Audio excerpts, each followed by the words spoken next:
I'll start that again. Okay. So we talked about sensitivity and specificity. So there very well may be there may be a question on there about sensitivity and specificity.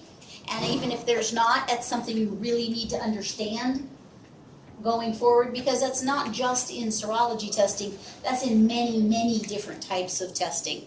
So what is the difference between sensitivity and specificity? Sensitivity is the ability to find it and how strong it is. And then specificity is exactly what your antigen you're looking for. So if I'm talking about something that is sensitive, I'm not going to get false negatives. If I'm talking about something that is specific, I'm not going to get false positives. Ideally, it would be great if every test was 100% specific and 100% sensitive, but that does not happen. You usually have to give up one for the other. So you say sensitivity false? In sensitivity, I want no false negatives. I want to make sure that anybody who's got it, I'm going to catch them. Even if I get some people that I catch who don't really have it. Okay, I'm willing to sacrifice having a few false positives to make sure that I don't miss anybody. And specificity is the other way around. I want to make sure that if I run that test and I say you got it, you got it. I'm willing to miss somebody who has a very low titer or who is early stage or has some sort of interfering factor. I'm willing to miss those to make sure that I'm not diagnosing somebody incorrectly. Does that make sense? Okay, so sensitivity and specificity. Sensitivity, I want no false negatives. Specificity, I want no false positives. Okay, and we're going to have, sometimes we have to sacrifice one for the other, and it just depends on what you're wanting that test to do. Many of our EIA tests these days and many of our other tests are 99.9% specific and 99.9% sensitive. But there are times when you have to decide, and a lot of times that comes into money too. If I screened everybody with a Western blot, I would make sure that everybody that I said had it has it. But it's also more expensive than any healthcare system could handle. Yes? PCR is both specific and sensitive? PCR is just a methodology. It can have sensitivity problems and it can have specificity problems. It is almost always 99.9% specific, but it is not always sensitive. And that's because they're... But that is, okay, the difference between a test and a methodology is how do I do it? So I can do a mono test with a latex agglutination. I mean, I can do a mono test with an EIA. I could do a mono test by PCR. Okay, so a method or a test is one thing, but a methodology is how am I looking at it, how am I measuring it, what testing system am I using? PCR is just another testing system. It just happens to be one of the newer ones, so we don't have all the data on it that we would like to have yet. So, Maybe like a spec or... right, a spec would be a methodology. Spectrophotometry is a methodology. Chemoluminescence is a methodology. IFE is a methodology. Flow cell cytometry is a methodology. I can do many things by it. It's like we have a doctor who calls down, I want a PCR test. Which one? I want a serology test. Okay, can you be a little more specific? I want a hematology test. Yes, probably a CBC, but let's. So it's some of the terminology is a little nitpicky, but that is something that you're going to come across when you're hopefully doing continuing education and paying attention to what's going on in the world to make sure that you don't wind up working with the dog. All right, so sensitivity, specificity. Then, what was the first one? What was our first PowerPoint on this one? Agglutination. Agglutination. Okay. Where does agglutination occur? On the surface. on the surface of whatever particle you're using. Okay? And agglutination is simply the pulling together of sensitized of particles by antibody interactions, by antibody-antigen interactions. It physically pulls them closer to each other so you can see the clumping. And why is it that they pull together? What is it that makes them come together? The antibody-antigen complexes, but what specifically about them? The lattice formation, the fact that the antibody has to share across multiple particles. Okay. What is the initial stage of agglutination? What? What's the first stage of agglutination? What is it? I thought there's stages. Yes, there's stages. There's only two. Sensitization and lattice formation. Sensitization and then lattice formation. It's sort of like the other day when I was talking about the CD markers. I said you're going to kick yourself as soon as you figure it out. Okay. So sensitization and then the lattice formation. And this was one I asked on the test before. What is the most common antibody used in agglutination reactions? IgG. Yeah. IgM probably works better, which is why that question was kind of a poopy question. But IgG is the most common one that we see. That's the one we use the most.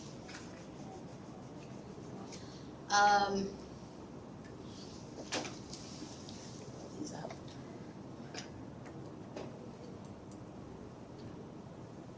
What is prozone?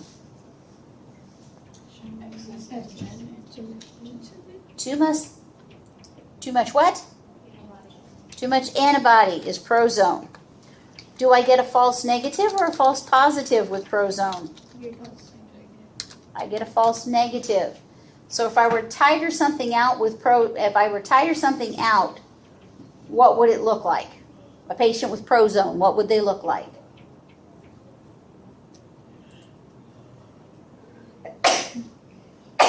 Negative, positive, positive, positive. Negative, negative, and then it would turn positive. So my earliest ones would be negative because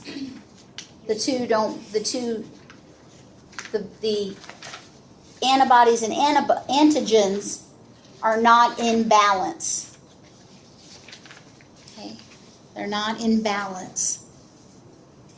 I know we talk about zone of equivalence in precipitation, but it is also present, it is also necessary in agglutination.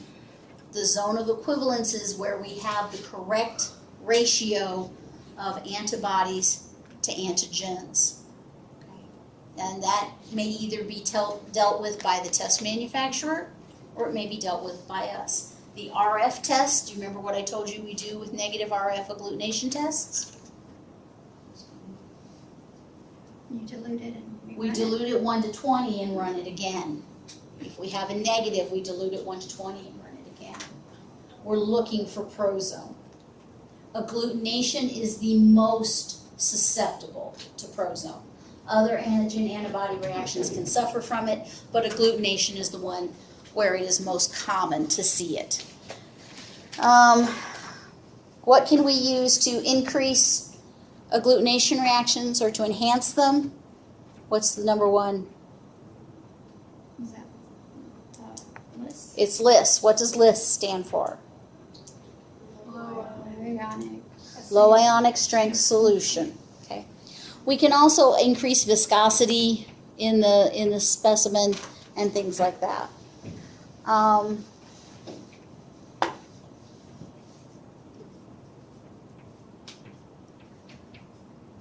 Trying to narrow this down.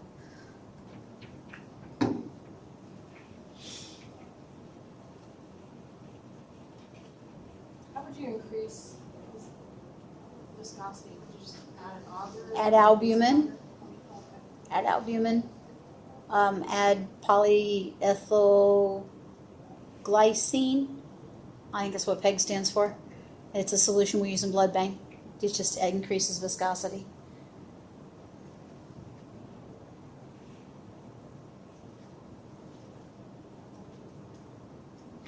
I'm looking to see if there's anything else exciting in here. I really feel we need to go over. Direct antiglobulin test, indirect antiglobulin test.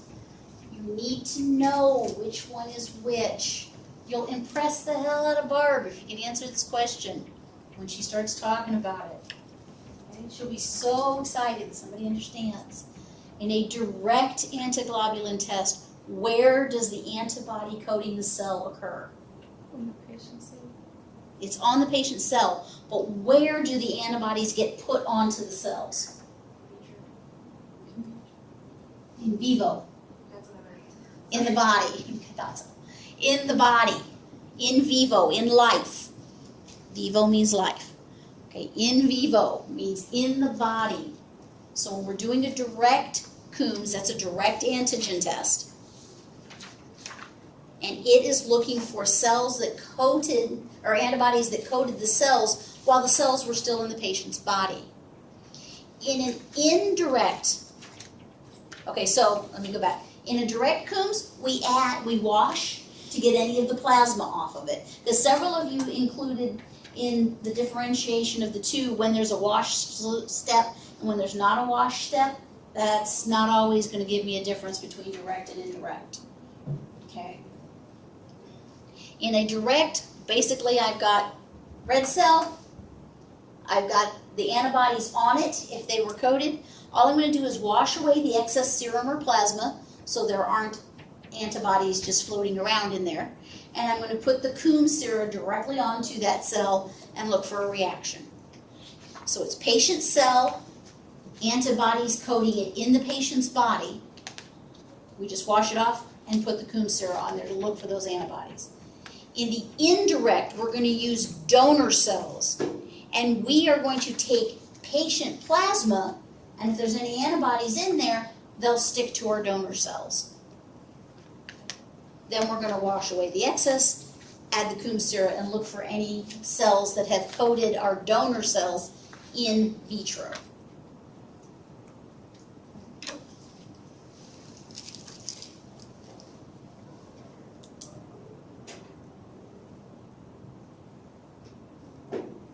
I think that's enough for agglutination.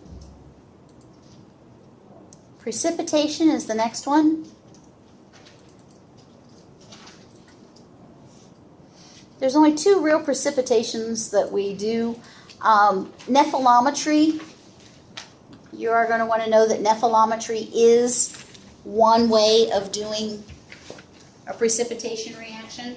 It's done on an instrument, and that's because it can see teeny tiny differences in, the haziness of a solution. What to you and I would look at it, we would not see any kind of occlusion. The nephelometer is actually able to measure even tiny, tiny amounts. Okay. The other two methods of precipitation are octolony and radioimmunodiffusion. Those are the three precipitations we use the most. Okay. In fact, I would hazard to say that's the only three we still even use at all. Most of the other precipitation reactions have been replaced with EIA or newer methods. Somebody explain to me the difference between affinity and avidity. Affinity, attraction, avidity, sum of all attractions. Right. Affinity is that initial attraction, and avidity is the combination of all forces that pull the antigen antibodies together. Okay.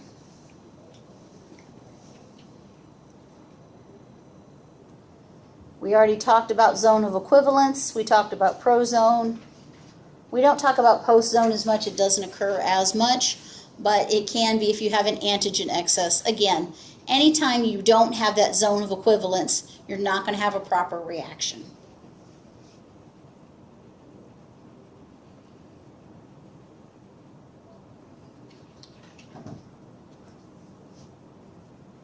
Anything exciting in here?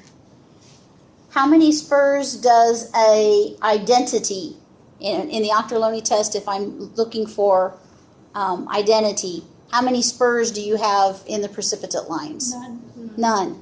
How many spurs in partial? 2. Full. 1. No, it's 2. 1. 1. 2 is non-identity. What is it if it is 2?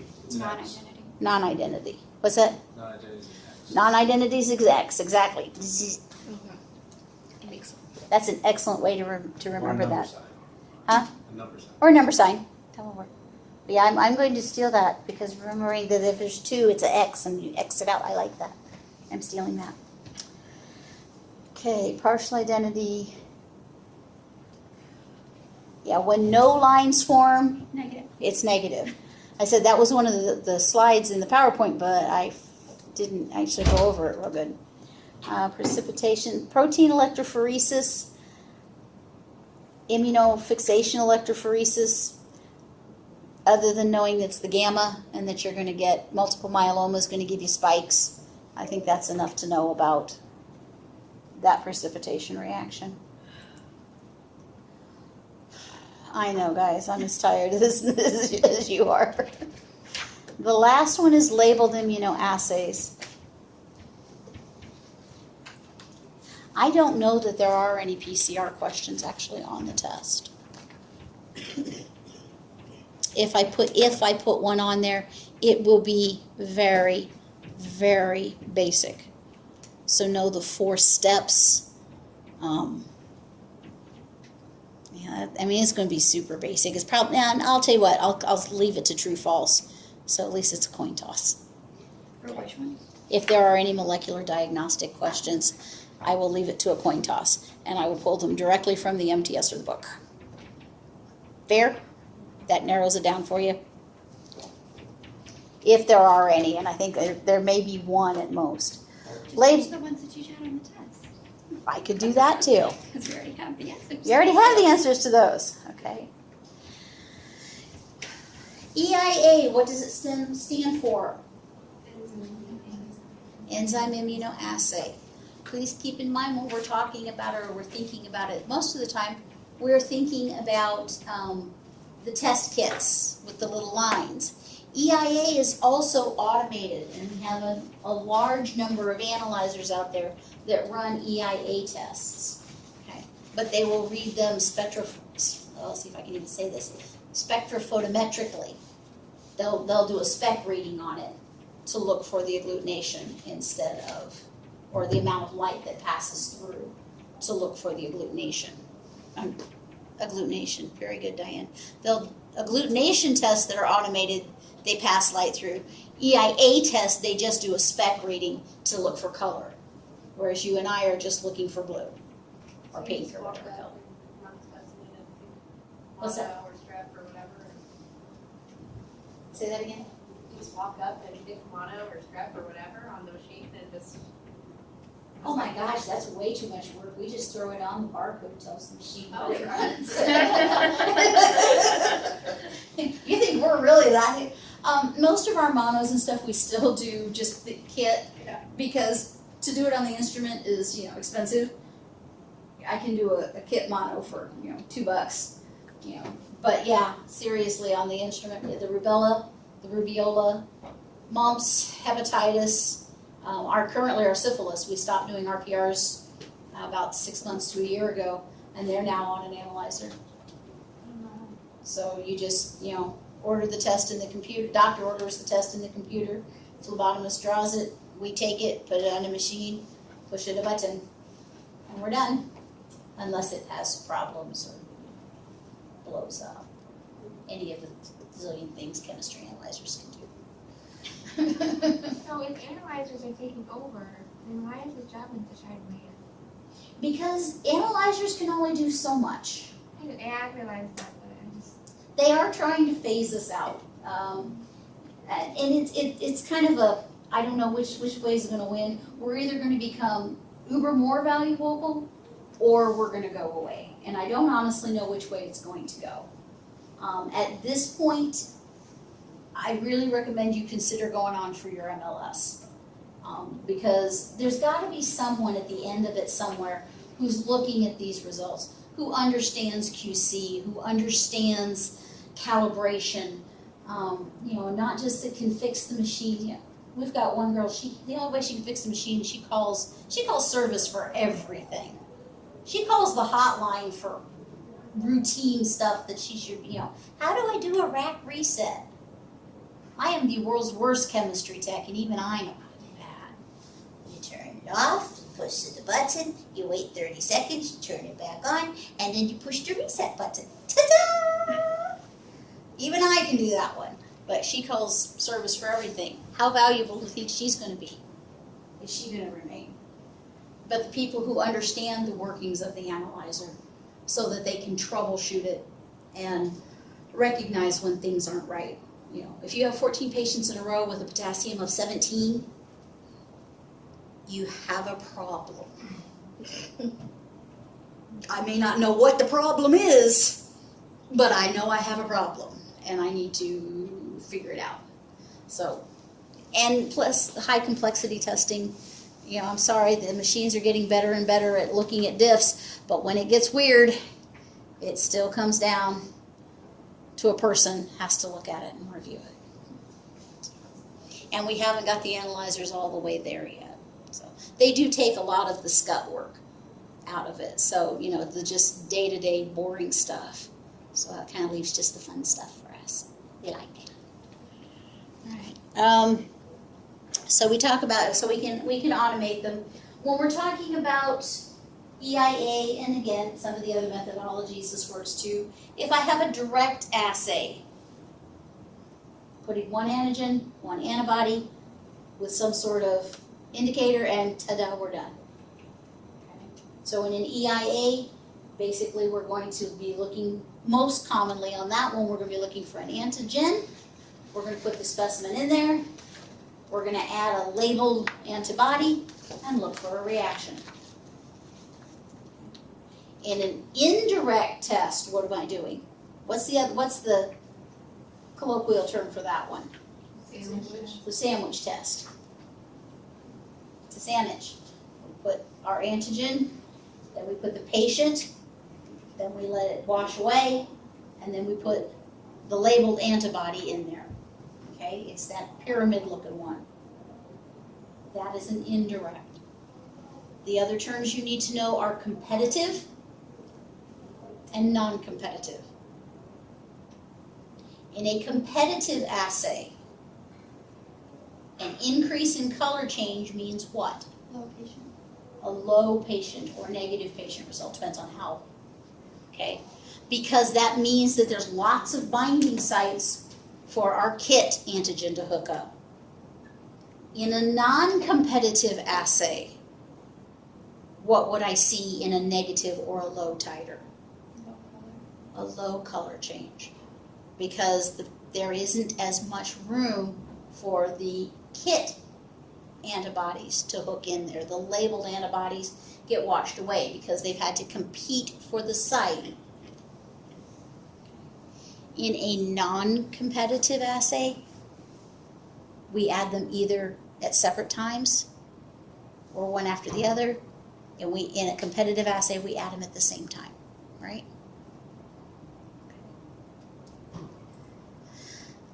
I think that's about as much as we have to go over. We've been over some of this stuff 4, 5, 6, 8 times. Okay. If there is anything else on the test that I have not gone over, I'm sorry.